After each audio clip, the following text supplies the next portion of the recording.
And we are back. The Justice Committee stands as a beacon of empowerment and resistance, dedicated to combating police violence and systemic racism while uplifting the voices of marginalized communities.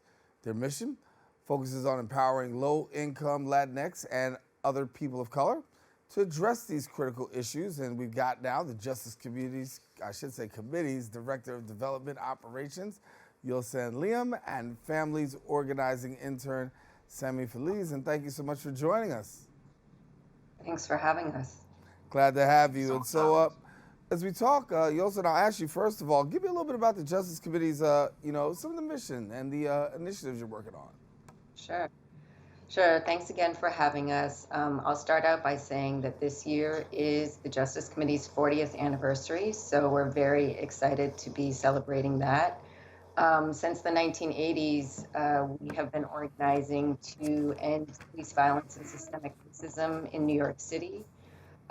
We use tactics like grassroots organizing, or tactics and strategies like grassroots organizing campaigns, community and public education, our Cop Watch program to train and activate New Yorkers to monitor and document police activities, and working with community to uplift and fight for a vision of community safety that is rooted in meeting people's needs and in transformative justice. The heart of our work has always been organizing and uplifting the leadership of families who've lost loved ones to police and survivors of police violence. So, for example, Samy, who's here today, and one example right now is the campaign that Samy is leading to ensure that one of the officers who killed his brother is fired. Another example of a campaign that we're working on is demanding that New York City divests from the NYPD and criminalization and instead invests in services and infrastructure that our communities need. Yeah. Samy, let me bring you in, and again, thank you for taking the time to be with us and also sharing a little bit of your story. But your road to activism came through a very painful way. Share with us a little bit about what got you here. Yeah, thank you so much.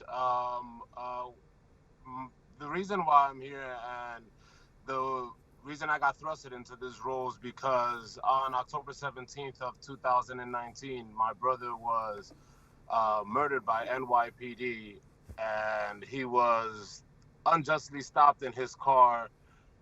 After being profiled, they beat him, they tasered him. After that, they pulled his limp body out of the vehicle after being shot. And while dragging his body out of the vehicle, they exposed his genitals to the public who was there, completely dehumanizing him and in that regard, and not caring for his life when they didn't render him any aid, and just left him out there to bleed out and die, being cuffed and exposed in the streets. And since that time, I've just been out fighting, but also understanding that I look the way that I look, and I am from the community that I am, and I'm also being continuously stopped, harassed, and prosecuted by officers as well. So there is this How Many Stops Act campaign that's out there right now. You're active in it. For people who don't know about the How Many Stops Act campaign, can you give us a little insight? Sure, me first or you first, Samy? You can go ahead first, Yul-San. Okay, sure. The How Many Stops Act is actually now the How Many Stops laws, but we, along with many other organizations, like a coalition of 100+ organizations, recently fought for and won the passage of 2 bills that together are called the How Many Stops Act.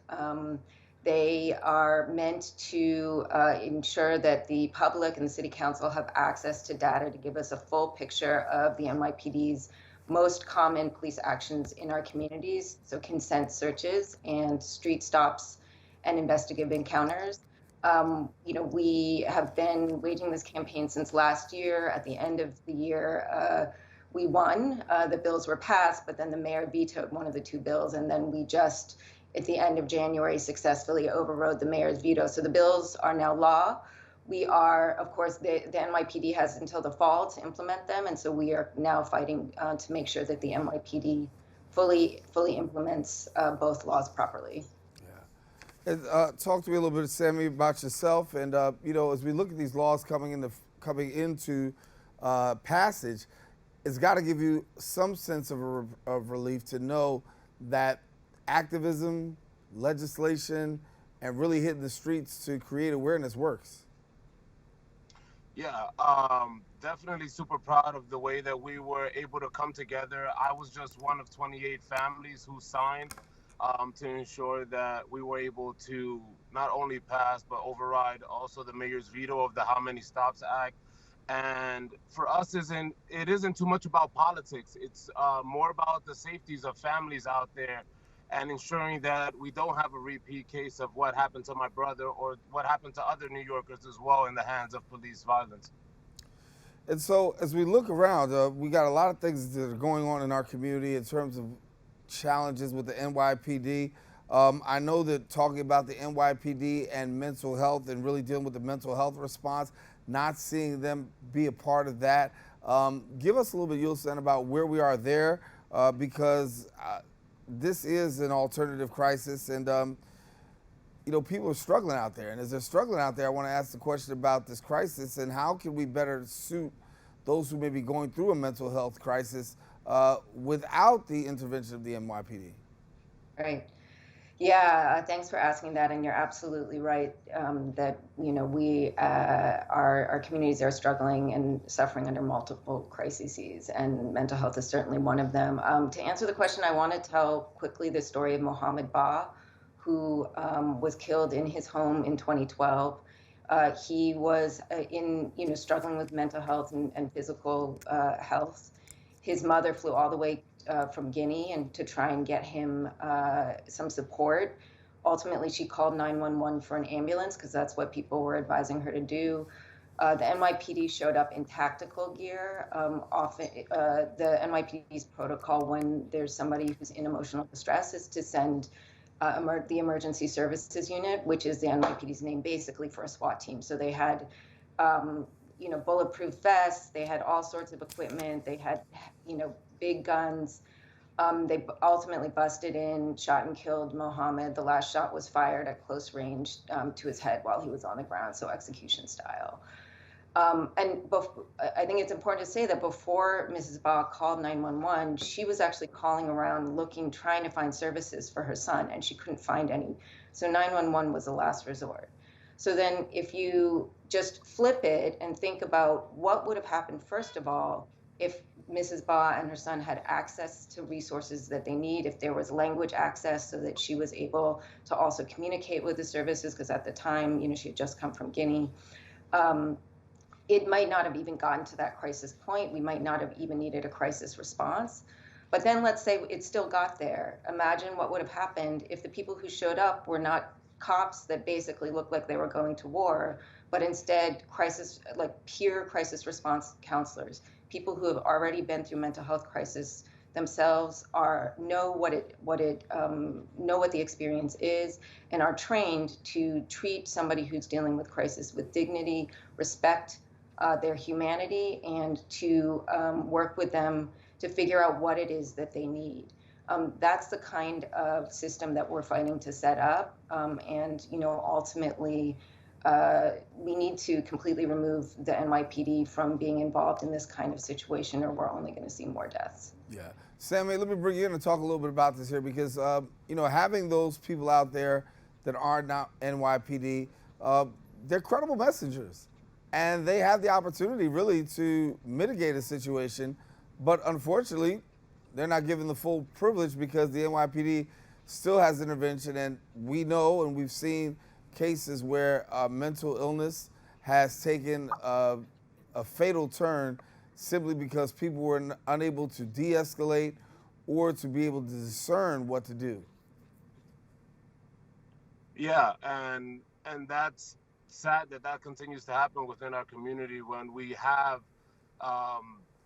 already voiced our opinions and our concerns on regards to how this situation has already been handled, and that they have options that we've already provided to mediate these problems that are already existent. So the main issue that we have is that our mayor and the city of New York keeps removing the resources that are well needed for our communities from the areas that are most needed. And the only budget that we see that remains the same and continues to be inflated is the police budget. And that, in my eyes, is the biggest problem that we continue to face. Yeah, and Yul-San, I know you have a budget justice campaign out there that you're, working on dealing with this issue, because you don't want to see, as they talk about funding for police, the astronomical numbers that go towards police, from is what some critics would like to say. Hey, it's an astronomical number. We don't want to see that money going there. We'd like to see it going otherwhere, being redirected. I know where you stand, but go ahead and let the viewers know where you stand. Sure, sure. Well, I think you just got to think about where are the safest communities. The safest communities are not the communities with the most police. The safest communities are the ones with the most resources. There is plenty of research and data out there that shows that community well-being and community safety is determined by access to housing, by access to healthcare, by community-based mental health care services, by access to jobs, by access to education, right? There's plenty of research that shows that over-policing and mass incarceration actually increases inequality, it increases poverty, and those are the social determinants of safety concerns, right, of so-called crime and violence. And so, what we see with this mayor's archaic and unjust approach to public safety to just throw more and more money into the NYPD, throw more and more cops at what are really public health problems, is a race to the bottom in terms of public safety. What we want to see is invest the money in community services and community infrastructure, invest the money in the kinds of anti-violence programs that actually decrease reliance on law enforcement and locking people up, and increase resources to community, increase community building, and increase just let's make a 180 shift in how we approach public safety. Samy, we know that when we see, George Floyd and we saw Breonna Taylor, Ahmaud Arbery, we saw that all during COVID. But as we look and we found the respondents to this, it was predominantly young people taking to the streets and making their voices heard. Talk to me about youth activism. You're engaged, but at the same time, you're also engaging. And talk to us about why it's important for young people to be a part of this movement, at the same time having and using their voice.